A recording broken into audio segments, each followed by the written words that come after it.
નમસ્કાર મંતવ્ય ન્યૂઝમાં આપનું સ્વાગત છે। મેટ્રો એટ 10 સાથે હું છું હિનલ। રાજકોટ અગ્નિકાંડ અને સાગઠિયા દ્વારા ભ્રષ્ટાચારનો મામલો પ્રકાશમાં આવ્યો છે। સમગ્ર મામલે કોંગ્રેસ નેતા મહેશ રાજપૂતની પત્રકાર પરિષદ યોજાઈ હતી। સાગઠિયા મામલે તપાસ ચાલુ છે, પરંતુ ભાજપના નેતાઓ અંગે શું રંધાઈ રહ્યું છે, આ મામલે શંકાસ્પદ ભૂમિકા પોલીસની છે એવી વિગતો પણ સામે આવી રહી છે। તો સાથે જ નવી એસઆઈટી એટલે કે એસીબીની અંદર પણ એસઆઈટીની રચના કરવામાં આવી અને તેમાં સત્ય બહાર આવે તેવી અપેક્ષા છે। જે રીતે પહેલી વખત રાજકોટ પોલીસે સાગઠિયાની ધરપકડ કરી, ત્યારે કેમ પોલીસે કરેલી તપાસ દરમિયાન સાગઠિયાના ઘર અને ઓફિસની તપાસમાં કેમ કંઈ ન બહાર આવ્યું અને હવે એસીબીની તપાસમાં કરોડો રૂપિયાનો માલ મળી આવ્યો, એ શું સૂચવે છે, જેવા અનેક સવાલો પણ સામે આવી રહ્યા છે।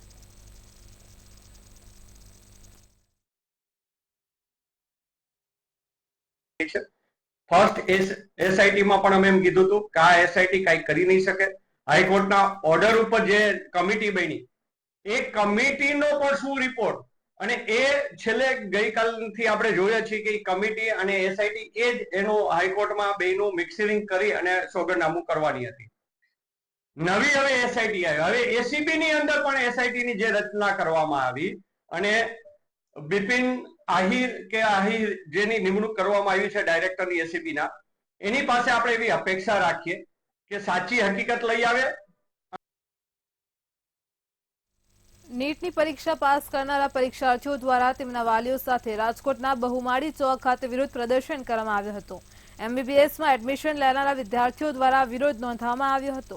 તો એમબીબીએસમાં એડમિશન માટેની ગવર્મેન્ટ કોટાની તેમજ મેનેજમેન્ટ કોટાની ફીમાં વધારો કરવામાં આવ્યો છે, જેને લઈને વિદ્યાર્થીઓ દ્વારા એકત્રિત થઈને ફી વધારાનો વિરોધ નોંધવામાં આવ્યો હતો।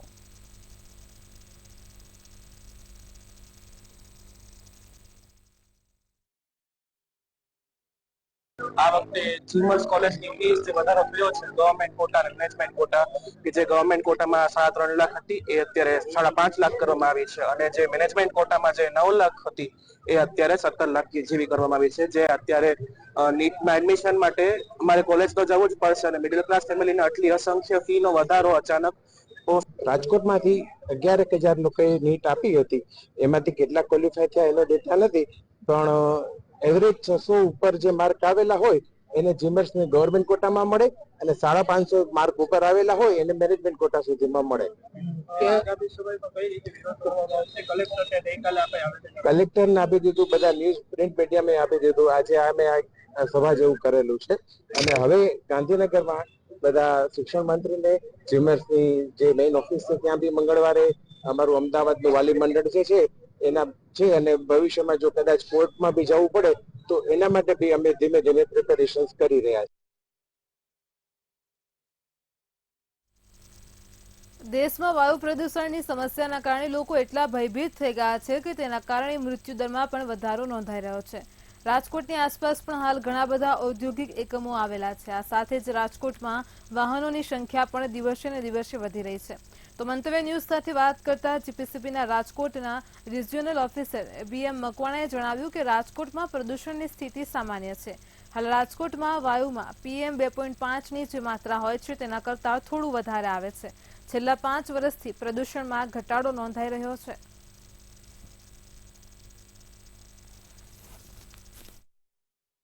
રાજકોટ શહેરની સ્થિતિ હવા પ્રદૂષણની જોવા જઈએ તો ખૂબ જ સારી છે, અને બીજા શહેરો જેવું, દિલ્હી જેવું, અમદાવાદ જેવું નથી। અહીંયા PM 2.5ની માત્રા પણ લિમિટમાં છે।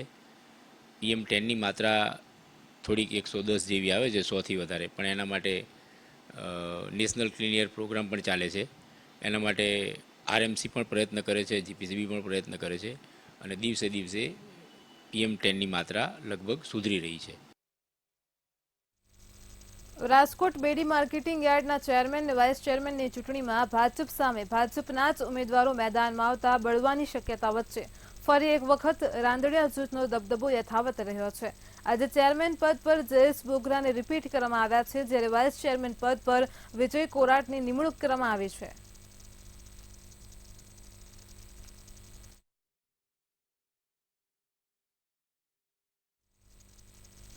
સુરતમાં પોલીસે વ્યાજખોરો વિરુદ્ધ લાલ આંખ કરી છે, ત્યારે સુરતના ઉધના વિસ્તારની વિધવાને 9.5% માસિક દરે 6 ડાયરી બનાવીને 18 લાખ વ્યાજે આપ્યા હતા।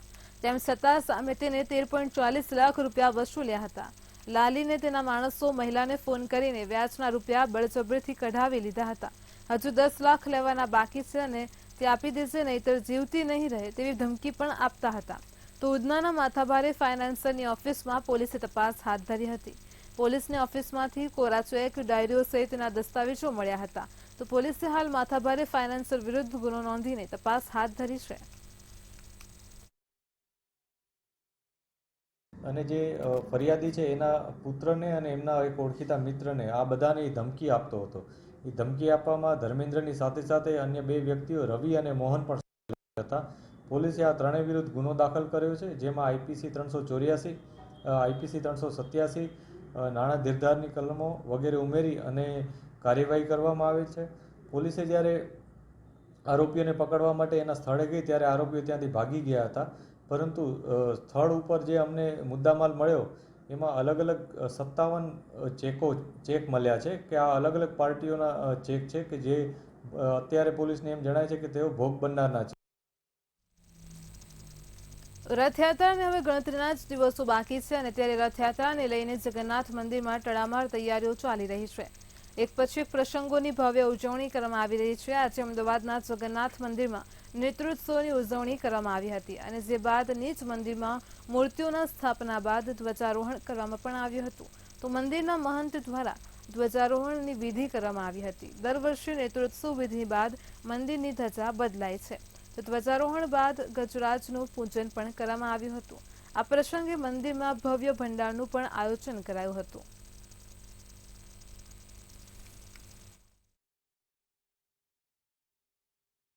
આજ અમાવસ્યાના દિવસે ભગવાન નિજ મંદિર પરત પોતાના રત્ન સિંહાસન વેદી પર બિરાજમાન થઈ અને નેત્રોત્સવ વિધિ ભગવાનની થતી હોય છે. આજ વિવિધ બ્રાહ્મણો દ્વારા મંત્રોચ્ચાર દ્વારા અનેક વિધિઓ દ્વારા ભગવાનને પોતાના નિજ આસન પર બિરાજમાન કરી અને નેત્રોત્સવ વિધિ સંપન્ન કરી છે.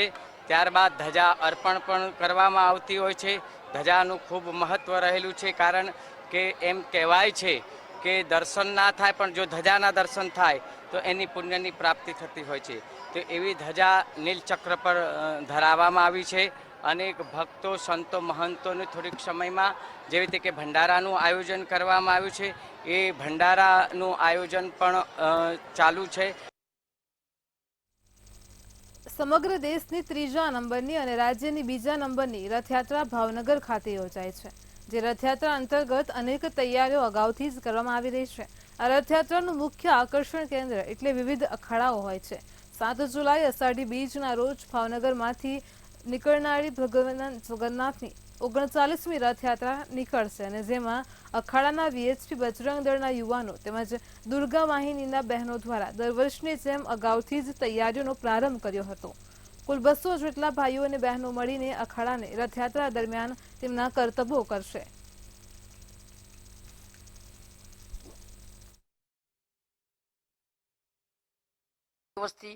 અને વધુમાં વધુ આ લોકો અખાડો જોઈ અને આકર્ષિત થાય, લોકોમાં એક ઉત્સાહ જાગૃત થાય અને જે આપણી સંસ્કૃતિ અને જે આપણો ધર્મ છે એ લોકોના હરેક દિલની અંદર વાસ થાય એના માટે અમે ખૂબ પ્રયત્ન કરીએ છીએ. આ અખાડાની અંદર 5 થી 50 વર્ષના યુવાનો, પુરુષો, મોટી ઉંમરના આમાં બધા જોડાતા હોય અને 150 થી 200 સ્વયંસેવકો આ યાત્રાની અંદર અખાડા સાથે.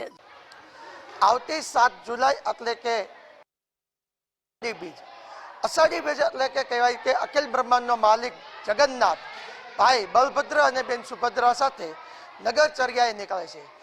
ભગવાન નિજ મંદિરેથી બહાર આવીને નગરમાં પોતાના ભક્તોને ભેટવા માટે સામેથી જ્યારે આવતા હોય છે, જેને રથયાત્રા પણ કહે છે.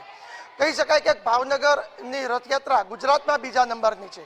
આવતી 7 તારીખે 39મી રથયાત્રા જ્યારે યોજાવાની છે, ત્યારે આ રથયાત્રાની જે ખાસ ઓળખ કહેવાય એટલે કે વિવિધ જે અખાડાઓ છે તેમજ વિશ્વ હિન્દુ પરિષદના ભાઈઓ કરવામાં આવે છે. આપણે જોઈએ છે કે રથયાત્રાની હજી વાર છે તે પહેલાં જે બહેનો છે તે પોતે પ્રેક્ટિસ કરતા હોય છે, અલગ અલગ દાવ કરતા હોય છે. સીધી જ વાત આપણે દુર્ગાવાની બેન સાથે કરશું. પહેલાં આપનું નામ? ફાલ્ગુની વડગામાં, સૌરાષ્ટ્ર પ્રાંત સહ સંયોજિકા દુર્ગા વાહિનીની જવાબદાર. શું કહેશો? 39મી રથયાત્રા છે, આપ પણ પોતાની દુર્ગા વયની બહેનો છે રથયાત્રાની શોભા વધારો છો, કેવા પ્રકારના દાવ પેચ છે તે કરતા હશો, પ્રેક્ટિસ કેવી રીતના કરવામાં આવે છે? અત્યારે દુર્ગાવાઈના બહેનો દ્વારા તલવાર યુદ્ધ છે, દંડ યુદ્ધ છે, લાઠી પ્રહાર છે, આ સિવાય ટાઈગર જમ્પ છે, ચક્ર ફેરવવું છે, તો આવા કેળા કટિંગ છે, આ સિવાય અલગ અલગ પ્રકારના ઘણા દાવ છે, સ્ટન્ટ છે, જે બહેનો દ્વારા સતત અઠવાડિયાથી તૈયારી કરવામાં આવી રહી છે. આ કેટલામી રથયાત્રા હશે જેની અંદર આપ રથયાત્રાની શોભા વધારતા હોવ છો? આ રથયાત્રામાં અમે સતત ત્રીજું વર્ષ છે કે જેમાં બહેનો ભાગ લઈ રહી છે દુર્ગાવાઈની બહેનો દ્વારા. ખાસ કરી વાત કરીએ તો કેટલી ઉંમરથી બહેનો છે અને વધારે કેટલા ઉંમરની બહેનો છે જે આની અંદર પોતાનું યોગદાન આપે છે, અને શું કહેશો? નાનામાં નાની 8 વર્ષની બેન છે તે પણ પોતાની લાઠી ચલાવી શકે છે, અને મોટામાં મોટી 30 વર્ષની ઉંમરની બેન છે એ પણ અન્ય જે હિન્દુ બહેનો છે તેને પણ આપવામાં આવે છે કે ઇન્સ્ટાગ્રામથી બહાર નીકળો અને હિન્દુ ધર્મનું જે શૌર્ય છે, જે આપણી ઇતિહાસ છે, બહેનોનો ઇતિહાસ જે રહેલો છે તેને પણ ઉજાગર કરે અને પોતે સક્ષમ બને, અને જે રીતના એક રથયાત્રાની અંદર પોતાનો દાવ અને શૌર્ય રજૂ કરવાનું તો એક લાવો લે છે, પરંતુ હરમેશ જે દુર્ગાવાઈની બહેનો છે તે સતત 365 દિવસ આ કાર્ય કરે છે અને સમાજની માટે, ધર્મની માટે પોતે એક લોખંડી બનીને અન્ય બહેનોને પણ મદદરૂપ થાય છે. હિરેન ચૌહાણ, મંતવ્ય ન્યૂઝ, ભાવનગર. 7 જુલાઈને અષાઢી બીજના રોજ અમદાવાદ બાદ રાજ્યની બીજા નંબરની 39મી રથયાત્રા ભાવનગરમાં નીકળવાની છે. તે રાજ્ય શહેરના સુભાષનગર સ્થિત જગન્નાથજી મંદિરે નેત્રોત્સવ વિધિ યોજાઈ હતી. આગામી તારીખ 7 જુલાઈના રોજ આંખેથી પટ્ટી ખોલવામાં આવશે અને ત્યારબાદ ભગવાન જગન્નાથજી પોતાના ભાઈ અને બહેન સાથે નગરયાત્રાએ નીકળશે, જેની ઉજવણી આપણે રથયાત્રા તરીકે કરીએ છીએ, જ્યારે સાથે રથ પર નીલચક્ર અને હનુમાનજી મહારાજની પણ સ્થાપના કરવામાં આવે છે. આ નેત્રોત્સવ વિધિ પ્રસંગે રથયાત્રા સમિતિના હરુભાઈ ગોંડલિયા સહિતના લોકો તેમજ ભક્તો મોટી સંખ્યામાં જોડાયા હતા.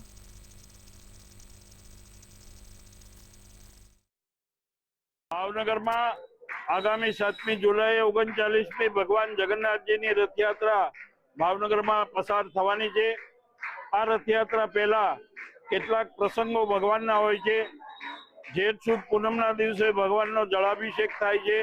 ત્યાર પછી 15 દિવસ ભગવાન મોસાળે જાય છે, મામાના ઘરે જાય છે. ત્યાંથી જેઠ વદ અમાસ એટલે કે આજના દિવસે ભગવાન નિજ મંદિરે પધારે છે. ત્યારે ભગવાનને મોસાળમાં લાડકોડથી રાખ્યા હોવાથી ભગવાનને તાવ શરદી થઈ જાય છે અને આંખો આવે છે. આજે ભગવાનને તાવ શરદીની દવા અને આંખે મધ સાથે દવા લગાડી અને આંખે પાટા બાંધવામાં આવે છે, જેને આજે નેત્રોત્સવ વિધિ કહે છે. અને આજે ભાવનગરમાં આ નેત્રોત્સવ વિધિ સંપન્ન. અમદાવાદમાં ધોળકાના કેલિયા વાસણા ગામે આવેલ રણછોડરાયજીના મંદિરથી ભગવાન જગન્નાથનું મામેરું ભરાયું હતું. 7 જુલાઈ રવિવાર અષાઢી બીજના દિવસે રથયાત્રાનું મામેરું જ્યારે ભરાયું હતું, ત્યારે જે રથયાત્રા નીકળવાની છે તો કલિકુંડ વેપારી એસોસિએશન દ્વારા ભગવાન જગન્નાથની બહેન સુભદ્રા અને ભાઈ બલરામનું આજે મામેરું ભરવામાં આવ્યું હતું. આજુબાજુ ગામના હજારો લોકો ભગવાન જગન્નાથના મામેરામાં જોડાયા હતા. આકાશ બંગલો સોસાયટીમાંથી નીકળીને કેલિયા વાસણા ગામના રણછોડરાયજીના મંદિર સુધી વાજતે ગાજતે મામેરું પહોંચ્યું હતું.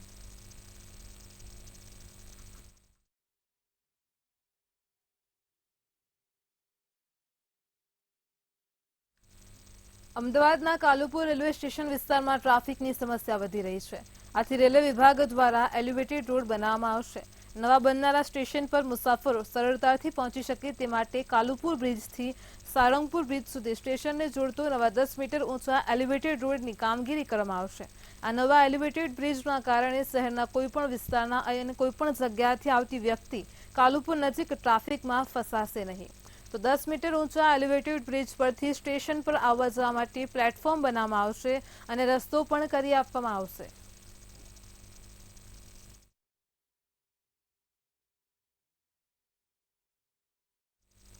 રાજકોટમાં જસદણના આંટકોટની આંગણવાડી જર્જરિત અને ખંડેર હાલતમાં હોવાના દ્રશ્યો સામે આવ્યા છે. ત્યારે આ ખંડેર અને જર્જરિત હાલતમાં રહેલી આંગણવાડી તાત્કાલિક અસરથી નવી બનાવવામાં આવે તેવી સ્થાનિકો દ્વારા માંગ ઉઠી છે.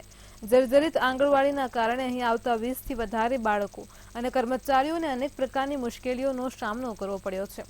ત્યારે તંત્રએ નવી આંગણવાડી મંજૂર થઈ હોવાનું પણ જણાવ્યું હતું.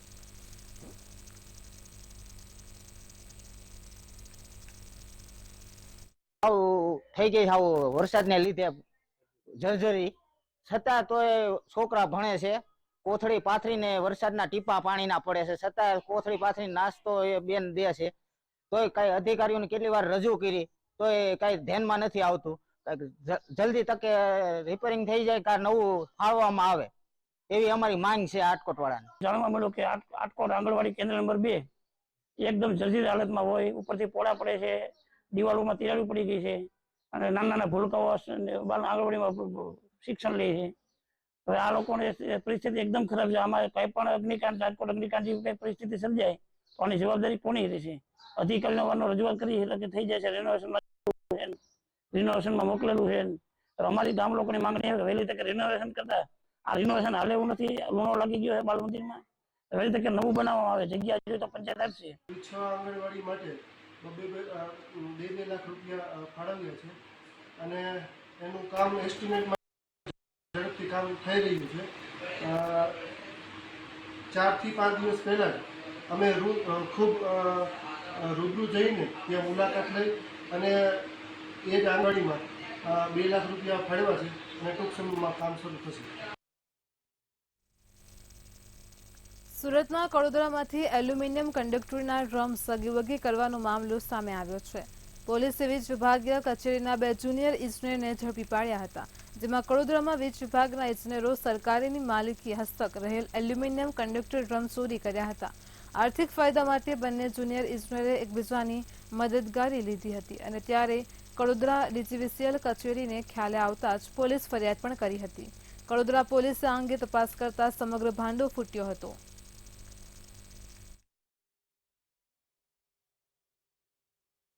3/7ના રોજ કડોદરા પોલીસ સ્ટેશનમાં એક દક્ષિણ ગુજરાત વીજ કંપની લિમિટેડ તરફથી દીપ્તિબેન મોદી કરીને ફરિયાદ આપવા માટે આવેલા. ફરિયાદ હકીકત એમની એવી હતી 409, 406, 420, 114 મુજબ 7,64,000ના જે એમના 2 ડ્રમ હતા, જે વાયરના, જે ડ્રમ મતલબ કે એક જગ્યાએથી બીજી જગ્યાએ જે વીજ પુરવઠો પૂરો પાડવાનો આવે છે એના વાયર છે. એ વાયર એમની જ કંપનીમાંથી લઈ અને કંપનીમાં જુનિયર મેનેજર તરીકે, જુનિયર ઇજનેર તરીકે કામ કરતા સમીર વિનોદ સોજિત્રા અને વિકાસ જયંતિ મેવાડા એ બંને અન્ય જગ્યાએ સગે વગે કરેલા. અને ઇન્કવાયરીના અંતે એ લોકોને ખ્યાલ આવ્યો કે ભાઈ આ બંને આપણા જ વીજ કંપનીના કર્મચારીઓ આ વીજ ચોરીમાં સંડોવાયેલા છે. સુરતના ડિંડોલીમાં અકસ્માતની ઘટના બની હતી. ડમ્પર ચાલકની બેદરકારીના કારણે ગમખ્વાર અકસ્માત સર્જાયો હતો, જેમાં બેફામ ચાલતા ડમ્પરે 3 લોકોને અડફેટે લીધા હતા. દેલવાડા રોડ પર આ ઘટના ઘટી હતી અને જ્યાં ટ્રક ચાલકની બેદરકારીના કારણે પિતા પુત્ર અને બાઇક ચાલકને ગંભીર ઈજા થઈ હતી. આ દુર્ઘટનામાં એક રાહદારી પણ ઘાયલ થયો હતો. આ ઘટના નજીકના સીસીટીવી કેમેરામાં કેદ થઈ હતી. અકસ્માતની જાણ થતાં જ સ્થાનિક પોલીસ અને એમ્બ્યુલન્સ પણ ઘટના સ્થળે દોડી આવી ઈજાગ્રસ્તોને તાત્કાલિક સારવાર માટે હોસ્પિટલ ખસેડવામાં આવ્યા હતા.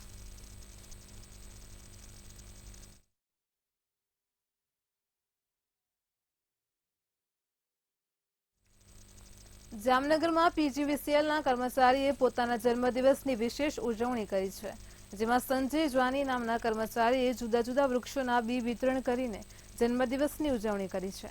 જુદા જુદા વૃક્ષના બીજનું કચેરીના કમ્પાઉન્ડમાં જ કાઉન્ટર બનાવ્યું હતું અને ત્યાંથી અલગ અલગ બીજનું કર્મચારીગણ વગેરેમાં વિતરણ કરીને જન્મદિવસ ઉજવ્યો હતો.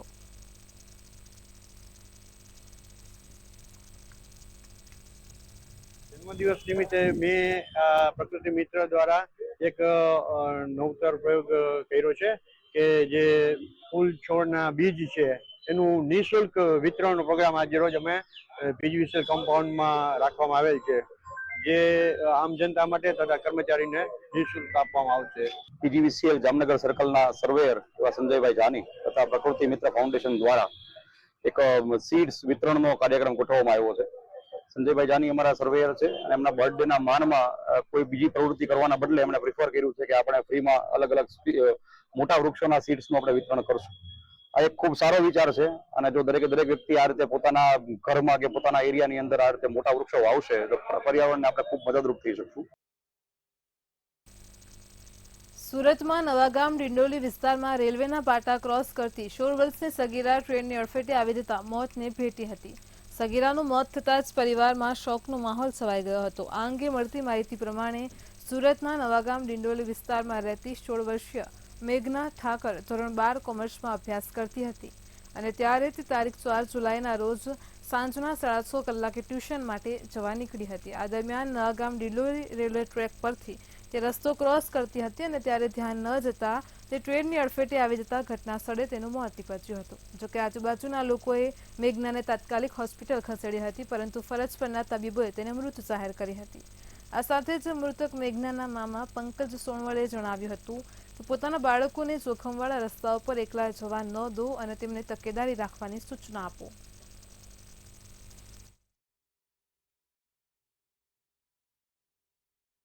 ये जो लड़की डेट हुई मेरा भांजी है, ये थोड़ा क्या नाम इसका नाम है मेघना जितेंद्र ठाकरे। सुमन स्कूल में पढ़ती थी, गोरन 12वीं में कॉमर्स में। एक क्लास में जाती थी, ट्यूशन क्लास में जाते वक्त इसका हादसा हुआ।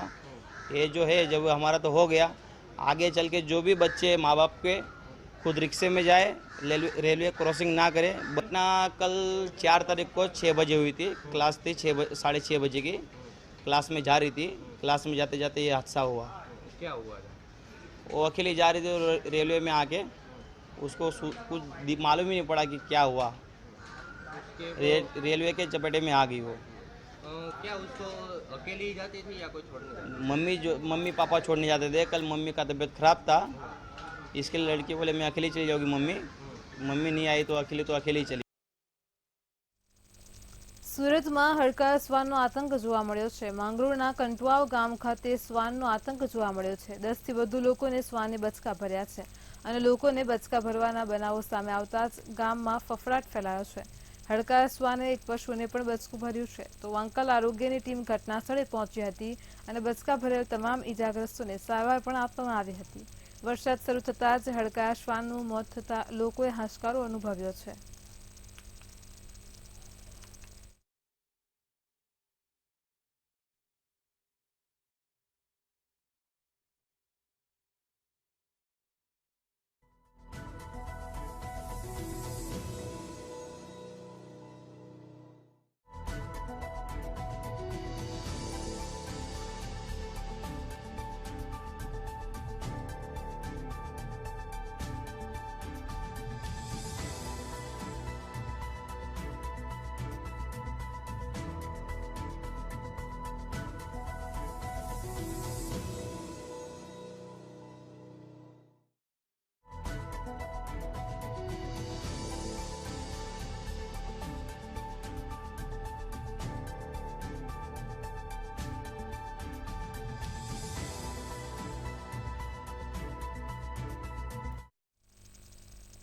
બોટાદમાં ભાજપ કારોબારીની 2 દિવસની બેઠક યોજાઈ હતી અને જેમાં મહિલાઓ મોટી સંખ્યામાં જોવા મળી હતી. તો બોટાદ ખાતે 2 દિવસની કારોબારી બેઠક યોજાઈ હતી, જેને પૂર્ણ થઈ છે. ત્યારે બોટાદમાં કારોબારી બેઠકમાં ચર્ચાયેલા મુદ્દાઓનો મહિલાઓને ખૂબ જ ફાયદો થશે અને મહિલા ઉત્થાનની વિવિધ યોજનાઓથી મહિલાઓને પ્રોત્સાહન પણ મળતું રહેશે. તેમજ મહિલા સાંસદ પણ શિક્ષિતને અનુભવી મળ્યા હોવાથી વિવિધ કાર્યો સરળ રહેશે.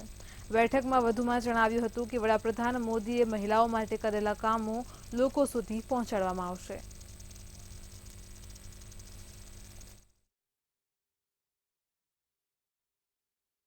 આપણા બોટાદ જિલ્લાના આંગણે કારોબારી યોજાઈ રહી છે. એ તો સૌપ્રથમ અમારા માટે ખૂબ ગૌરવની અને આનંદની ક્ષણ છે અને એમાં પણ મહિલાઓને ખૂબ મોટી સંખ્યામાં ઉપસ્થિત રાખી અને મહિલાઓ વિશે ખૂબ સારી ચર્ચાઓ કરી અને મહિલાઓને પ્રોત્સાહન મળે, મહિલાઓ કઈ રીતે રાજકીય રીતે આગળ વધે, મહિલાઓનો કઈ રીતે સર્વાંગી વિકાસ થાય, એના માટેનું માર્ગદર્શન અમને અહીંયાથી આપવામાં આવ્યું છે.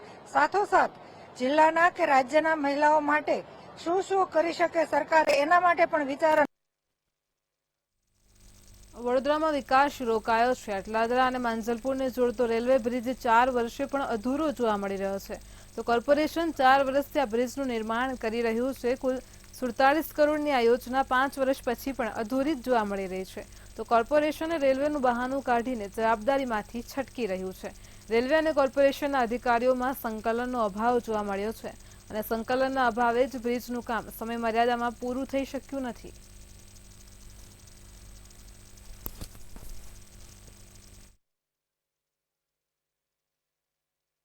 છે? સાહેબ, આટલા સમયથી આટલો જે કામ ચાલી રહ્યું છે 4 વર્ષથી, જે 1.5 થી 2 વર્ષનું ટાર્ગેટ હતું, એની જગ્યાએ ઘણું લેટ ચાલી રહ્યું છે. પબ્લિકને ઘણી તકલીફ પડી રહી છે. ગવર્મેન્ટ, કોર્પોરેશન ને રેલવે ખાતું એના માટે જલ્દી કરે એ બધા માટે સારું છે. સરળતાએ બધાને તકલીફ ઓછી પડે એટલી રિક્વેસ્ટ. બ્રિજ શાખા કટકી મારીને આક્ષેપ થઈ રહ્યા છે એટલે તમારી પાસે આવ્યા. 5 વર્ષથી કેમ બંધ છે? તો કહો, પ્રજાનો બ્રિજ પ્રજાની સુખાકારી માટે આપ ચાલુ કરતા હો કામ, બંધ થવાનું કારણ શું? કોર્પોરેશન છે કે રેલવે છે?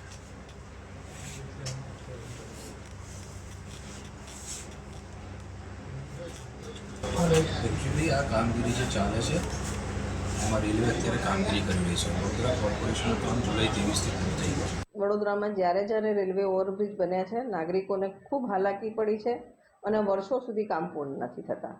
ખિસકોલી સર્કલવાળા બ્રિજની વાત કરીએ તો બ્રિજ જંગલમાં બની ગયો હતો.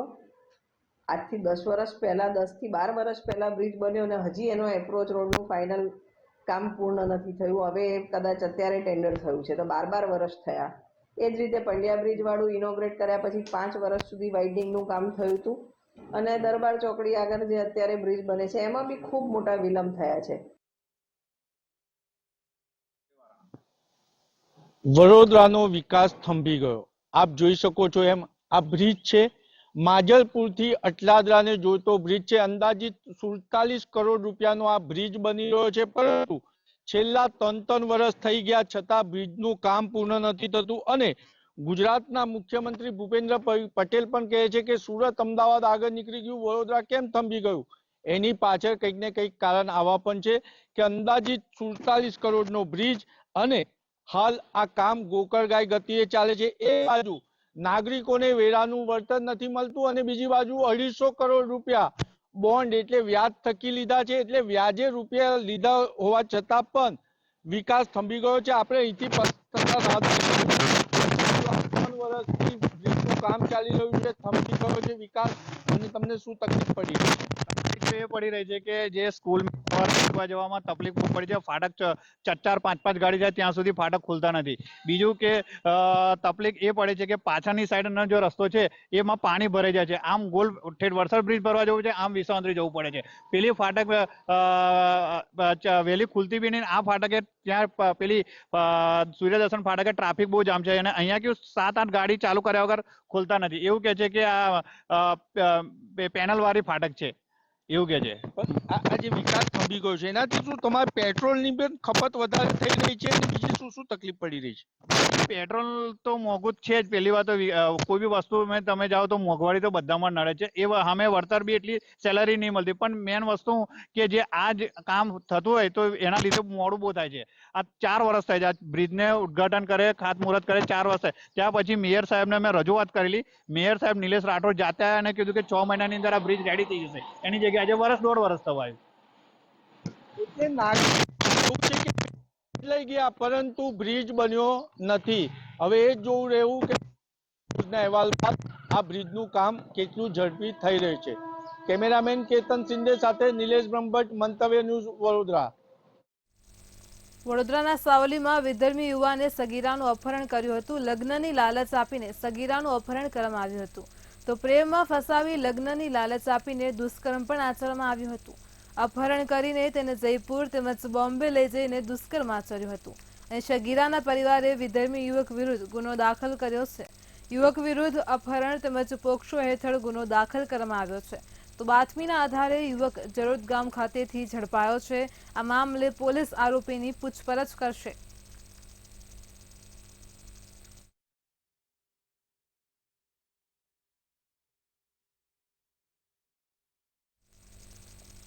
મેટ્રો 10 માં હાલ આટલું જ. વધુ સમાચાર માટે જોડાયેલા રહો મંતવ્ય ન્યૂઝ સાથે. નમસ્કાર.